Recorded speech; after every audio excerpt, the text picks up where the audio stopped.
So, bachcho, let's read this question.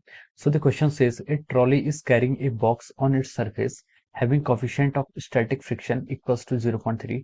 Now the trolley starts moving with an increasing acceleration.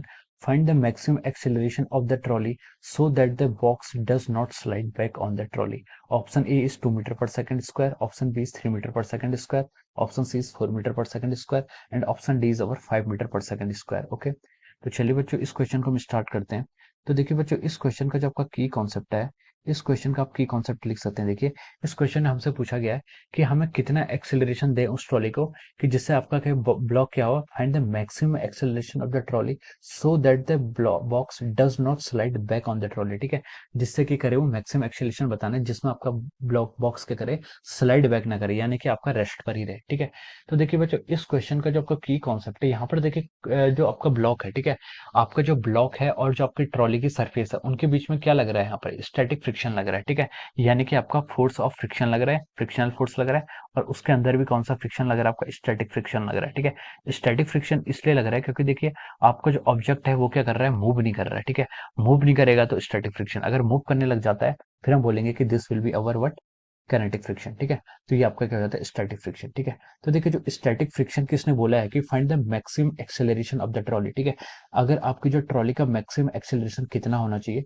So that the box does not slide back on the trolley, जिससे आपका box क्या है वो क्या करे, slide नहीं करे। ठीक है, हमें ये बताना है। तो देखिए फ्रिक्शनल देखिए जो होता है आपका एफ एस, ठीक है, ये इसकी वैल्यू कितनी होती है, आपकी एफ के इक्वल होगी। ठीक है, एफ एस की वैल्यू आपकी एफ के इक्वल होगी। एफ के इक्वल होगी सर, इसका क्या मतलब है, यानी कि आपकी बॉडी जैसे जैसे जो आपकी क्या है ट्रॉली है, ठीक है, वो क्या करेगी, जैसे जैसे एक्सेलरेट होगी तो इसका मतलब फोर्स बढ़ेगा। ठीक है, फोर्स बढ़ेगा जैसे जैसे, वैसे वैसे जो आपका स्टैटिक फ्रिक्शन होता है वो भी क्या होता है, एडजस्टेबल नेचर का होता है, वो भी अपने मैग्नीट्यूड को इंक्रीज करता रहेगा। ठीक है, आपका जो फोर्स जैसे जैसे बढ़ेगा आपका वैसे वैसे स्टैटिक फ्रिक्शन भी बढ़ते रहेगा। ठीक है, लेकिन एक कंडीशन ऐसी आती है जिसके बाद जो आपका यहाँ पर क्या है, ट्रॉली है, जो बॉक्स है, सॉरी, बॉक्स क्या करेगा, ट्रॉली के ऊपर आपका स्लाइड करने लग जाएगा। ठीक है, एक कंडीशन ऐसी आएगी जब क्या होगा, जो आपका बॉक्स है वो ट्रॉली के ऊपर स्लाइड करने लग जाएगा। ठीक है, तो वो कंडीशन, जस्ट वो वैल्यू ऑफ फ्रिक्शन की जिसके बाद ये आपका स्लाइड करने लग जाता है, उसके बाद आपका काइनेटिक फ्रिक्शन एक्ट करने लग जाता है। स्टैटिक फ्रिक्शन एक्ट नहीं करता है, स्टैटिक फ्रिक्शन आपका तब तक एक्ट करता है। ठीक है, जैसे अगर मैं आपको इसका ग्राफ प्लॉट करके बताऊं, ठीक है, दिस इज अवर फ्रिक्शन। ठीक है, ये आपका क्या फ्रिक्शन का ग्राफ है। ठीक है, स्टैटिक फ्रिक्शन मान लीजिए, और यहाँ पर आपका क्या फोर्स, जो आपका फोर्स अप्लाई कर रहे हैं, तो जैसे जैसे बॉडी एक्सेलरेट करेगी फोर्स बढ़ता रहेगा। ठीक है, तो स्टैटिक फ्रिक्शन का ग्राफ ऐसे बढ़ता है। ठीक है, जैसे जैसे एक्सेलरेट होता रहेगा फोर्स बढ़ता रहेगा, स्टैटिक फ्रिक्शन बढ़ता रहेगा। ठीक है, लेकिन एक वैल्यू ऐसी आती है जिसको हम क्या बोलते हैं, limiting value of static friction नहीं बोलते हैं। ठीक है, इसको हम क्या बोलते हैं, लिमिटिंग वैल्यू, मैंने यहाँ पर लिमिटिंग लिख दिया जस्ट। ठीक है, लिमिटिंग वैल्यू, उसके बाद क्या होता है, ये आपका क्या हो जाता है, जो आपका बॉडी है वो क्या करने लग जाएगी, आपकी जो ब्लॉक है वो मूव करने लग जाता है। उसके बाद स्टैटिक फ्रिक्शन से एक किस्म हो जाता है आपका, एक काइनेटिक फ्रिक्शन इस पर एक्ट करने लग जाता है। ठीक है, तो यहाँ तक का जो बिहेवियर होता है इसका, ठीक है, ये मैक्सिमम वैल्यू ऑफ फोर्स, इसको हम क्या बोलते हैं, ये आपकी स्टैटिक फ्रिक्शन की कंडीशन अप्लाई होती है यहाँ तक। ठीक है, यहाँ तक आपका स्टैटिक फ्रिक्शन अप्लाई होता है। ठीक है, तो हम बोल सकते हैं कि स्टैटिक फ्रिक्शन, और इस स्टैटिक फ्रिक्शन की जो मैक्सिमम वैल्यू होती है वो कितनी होती है, आपकी न्यू एस इंटू एन। ठीक है, this will be the maximum value of static friction. ठीक है, ये आपकी क्या होती है, स्टैटिक फ्रिक्शन की मैक्सिमम वैल्यू की, और इसकी वैल्यू, स्टैटिक फ्रिक्शन की जो वैल्यू होती है वो कहाँ से कहाँ तक लाई कर सकती है, it will lie between from zero to mu S N. ठीक है, जीरो से लेकर न्यू एस एन तक इसकी वैल्यू लाई करेगी, और मैक्सिमम वैल्यू कितनी होगी इसकी, न्यू एस एन होगी। ठीक है, तो हम लिख सकते हैं, देखिए जो आपका स्टैटिक फ्रिक्शन है, static friction must be less than और equal to over new S N. ठीक है, न्यू एस एन से क्या होना चाहिए आपका, ये ऑलवेज भी लेस या फिर उसके इक्वल होना चाहिए। ठीक है, तो देखिए हमसे क्या बोला गया था, उन्होंने हमसे क्वेश्चन बोला कि मैक्सिमम एक्सीलरेशन, मैक्सिमम एक्सीलरेशन का मतलब है कि आप यहाँ पर इक्वल टू की कंडीशन मान सकते हैं। ठीक है, फॉर मैक्सिमम एक्सीलरेशन मैं यहाँ पर लिख रहा हूँ, फॉर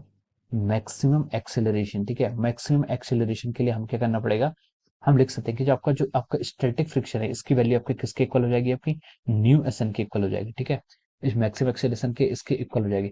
तो देखिए आपका स्टैटिक फ्रिक्शन का फॉर्मूला क्या होता है, देखिए F s is coming out to be mu S N. ठीक है, ये एफ एस क्या है, आपका स्टैटिक फ्रिक्शन आपका क्या है, स्टैटिक फ्रिक्शन आपका फोर्स उसी के इक्वल है। देखिए यहाँ से हम इस इक्वेशन फर्स्ट से बोल सकते हैं कि जितना आपका फोर्स अप्लाइड होता है उतना ही मैग्नीट्यूड आपका स्टैटिक फ्रिक्शन का भी होता है, जितना आप एक्सटर्नल फोर्स अप्लाइड करते हैं उतना ही मैग्नीट्यूड आपका क्या होता है, एक्सटर्नल फोर्स का भी होता है। ठीक है, तो यहाँ पर स्टैटिक फ्रिक्शन की वैल्यू कितनी जाएगी, एक्सटर्नल फोर्स के equal, which is equal to our mu into s N. ठीक है, अब देखिए अपने यहाँ पर फोर्स हम कितना लिख सकते हैं, देखिए हमें फाइंड आउट करना है मैक्सिमम एक्सीलरेशन, ठीक है, हमें क्या फाइंड आउट करना है, मैक्सिमम एक्सीलरेशन।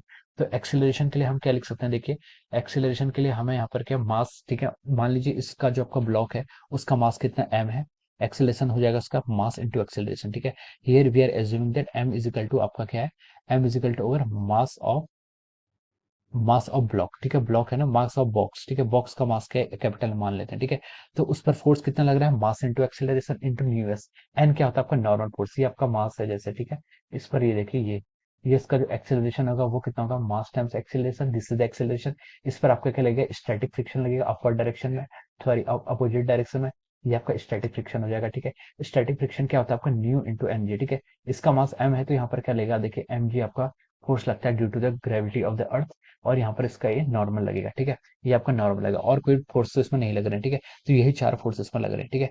तो हम बोल सकते हैं यहाँ से आपका जो नॉर्मल आ रहा है, नॉर्मल आपका किसके इक्वल आ रहा है, यहाँ से कैपिटल एम इंटू जी के इक्वल आ रहा है। तो देखिए नॉर्मल को हमने क्या लिख लिया, यहाँ से कैपिटल एम इंटू जी, ठीक है। अब हमने यहाँ से एक्सेलरेशन की वैल्यू कितनी निकाल दी, एम से आपका एम कैंसिल कर दीजिए, एक्सेलरेशन आपका न्यू एस टाइम्स जी आ गया, कितना आ गया आपका, mu s times g, this will be the value of our acceleration, ठीक है। न्यू एस की वैल्यू देखिए क्वेश्चन में गिवन है कितनी, 0.3 गिवन है, और जी की वैल्यू देखिए आप यहाँ पर 9.9 ही पुट कर लीजिए, तो ये आ जाएगा आपको यहाँ से 3 मीटर पर सेकंड स्क्वायर, ठीक है।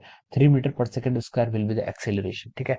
तो जो हमारा मैक्सिमम एक्सेलरेशन होता है ट्रॉली का, वो कितना होना चाहिए, 3 मीटर पर सेकंड स्क्वायर होना चाहिए।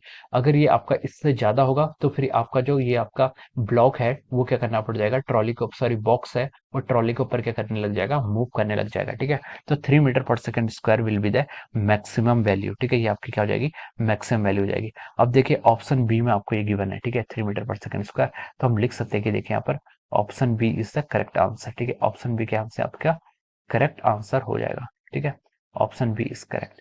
So option B will be the right answer of this question. So I hope you all understood this concept. All the best and thank you so much.